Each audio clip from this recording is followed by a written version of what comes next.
FNAF theories have been around for as long as the series has, and that's been quite a long time, since 2014 actually, and you know what, that's kind of scary to think about. But we have new theories and we have old theories, but you know what, the old theories are the fun ones, because those are the ones that aren't weighed down by just what feels like decades worth of lore. So, old FNAF fan theories are what we're exploring today. In at 10, Mangle was made from Ennard. Okay, this isn't really a popular theory, or it wasn't a popular theory. In fact, most people hated this theory, but this theory suggests that Mangle was actually made after the events that occurred in the minigames of Sister Location, where Michael Afton barfs up last night's helping of Ennard spaghetti. This theory seems to point out that Ennard now has plenty of loose and missing parts that could be used to make Mangle. I mean, this is the kind of thing that Scott would have done, but it was also revealed that Baby was kicked out and then she reassembled herself in FNAF 6,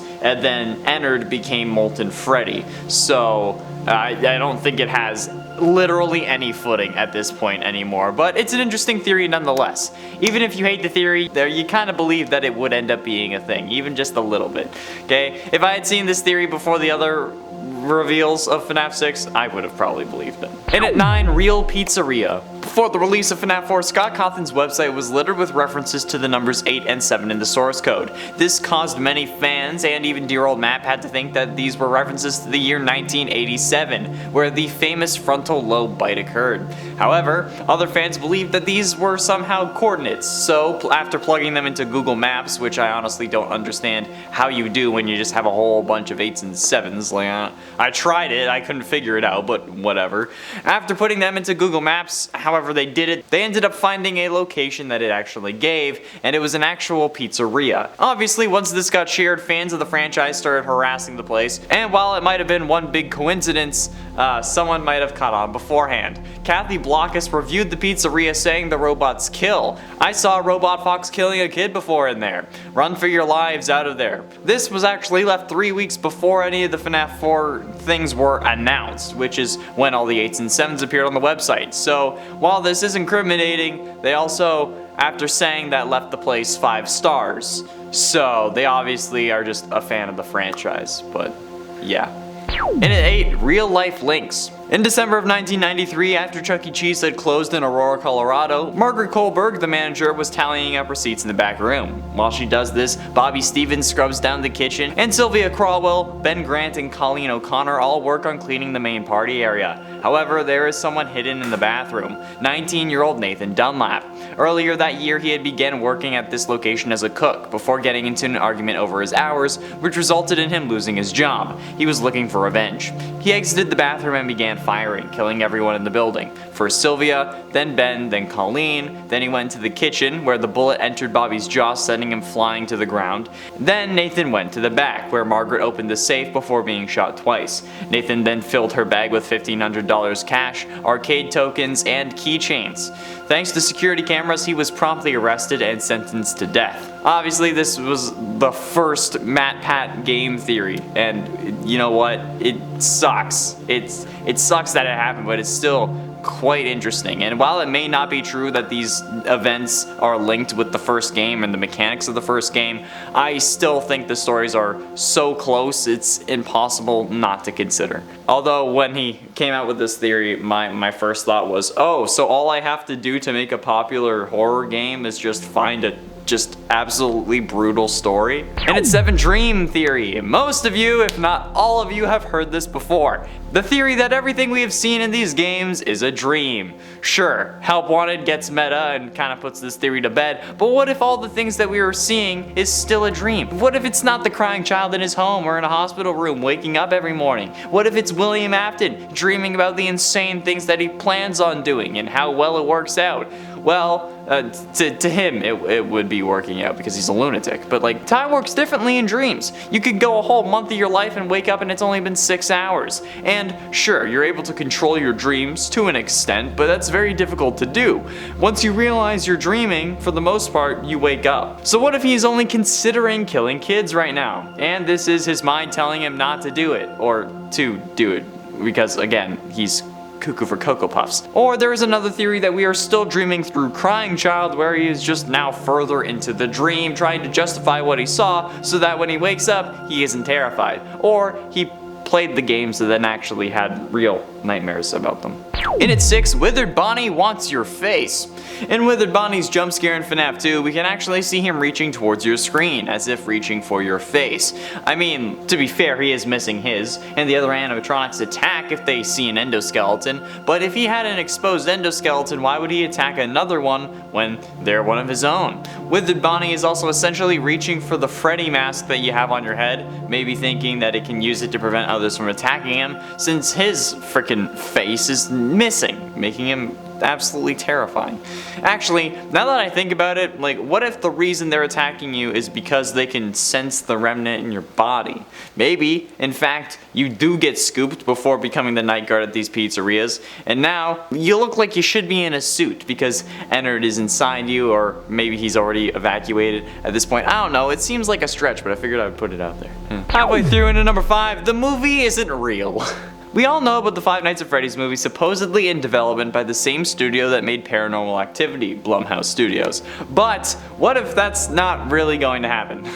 I could see something like this playing out, where instead of making a movie that they say the workers ended up dying on set, causing them to halt production. And while it may get some bad press, a series about dead kids possessing animatronics having real deaths associated with it would be incredible press, especially when the deaths are fake because they only wanted to use the movie as a boost to the games and the books. We've gotten part of a word on a potential plot, and then that's it. After Scott talked about the scripts on Reddit, he left it. We've heard nothing since, at least to my knowledge. And maybe the studio got the rights to the movie since they know how to handle paranormal press, something like that. Or they have a guy that can do that or something. Maybe they're trying to pull like a Blair Witch kind of thing. I don't know. I just think that the movie would make an actual metric boatload, and since Scott loves rushing games out every other month, it's a surprise that this movie hasn't come out yet, and that's suspicious, if you ask me.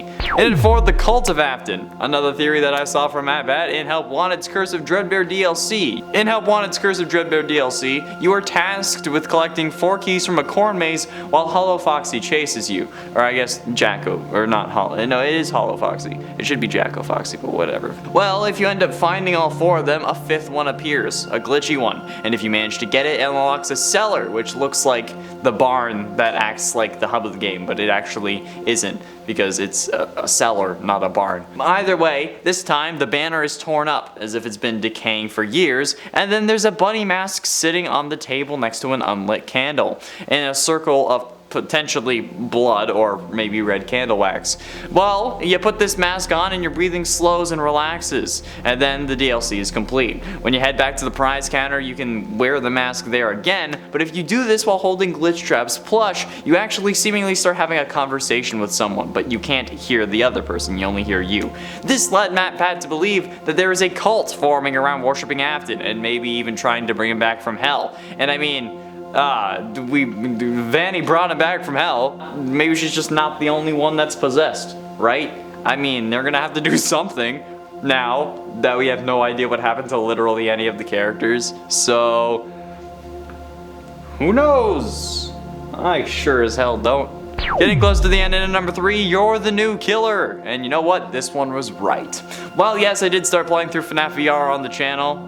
You sure you go watch those. Share and like that video, because I'm not playing the VR game again. Hell no. No matter what you do in the final battle against Glitch Trap, you end up getting stuck in the game while he gets out. And maybe it's not actually the game. It was actually signifying that he was taking over your body and locking you inside your own mind. So, this time he was passing the baton on to you, or at least we thought that he could be, and it was true. I've already said it, right? Like, he was taking over your body, like physically controlling you while you were in your own head. That's what the door was. Princess Quest proved that in Security Breach. We all know this now, okay? We've done the research. I say we've done the research. We played the game. We read the lore bags. We know. It's a thing. It's canon. We play as Vanny in Help Wanted, and now we are the killer. We finally got to play as the killer in a VR game, and you know what? I've been wanting that for years. Although I wanted more specifically Purple Guy Simulator in VR game because I'm sadistic like that. But you know what? This is okay. I'm fine with this. We get to play as a killer, and it was a theory a long time ago, and you know what? It happened. So, yes. Penultimately, and in number 2, special delivery indoctrination. Okay, in the few cults that I've been a part of, we always have an indoctrination, something that you must complete before being able to join the group and ascend to the next level. But what would a cult surrounding praising a man who has sent animatronics after children do? Obviously, it would make you need to survive them. And sure, there are the normal games, but like we don't compare those to real life, right? You need something that's more mobile and accessible. Everyone has a phone, and while it's easy to stay in one place, you can actually move around while using the AR on your phone, making it a more difficult challenge, but also a more telling test of your skill and problem-solving abilities. Plus, they gotta know that you can kill kids. So hey, maybe FNAF AR is not actually, we're not playing as families who are ordering these rogue animatronics. Maybe we're just joining the cult. Finally, in at number 1, ignore help wanted. This is very much wrong, but finally, still on about the cult of Afton. Maybe they were trying to get him out. Originally, we thought we were supposed to ignore help wanted because it was trying to reboot the series. We had no idea what was going on next, and you know what? At the time, it seemed plausible, but now, it's not. That's not what we're supposed to be doing. Help Wanted is fully canon despite how confusing it may be. I don't know how you're like putting a sentient code version of a serial killer back inside of his original animatronic with his own head in it. Like, I don't get that. I don't know how that's possible. I don't want to know how that's possible, but you know what? This dude has been burnt so many times. I think that he just needs to accept it and move on. I've said this in literally every other video. Afton just needs to die. Please, save me this suffering. I can't do this again. Or give us like a, what's the one with like, what's the game with Phoenix Wright? You know, like that lawyer game? Let's just do that, but it's like Afton's trial so that I can be a better lawyer than Amber Heard's. That's all the time we have for today, friends. Thank you all so much for watching. I have been in Shaw, Connor Monroe, and I'll see you in another video. I actually do want an Afton trial video game though, so if someone can make that happen, please do. In December of 1993, after Chuck E. Cheese closed... My hand is so itchy and I don't know why. Oh, it's just like one spot on my hand. Oh, it's so distracting. Oh, okay. Sorry, I guess I'm allergic to Amber's testimony.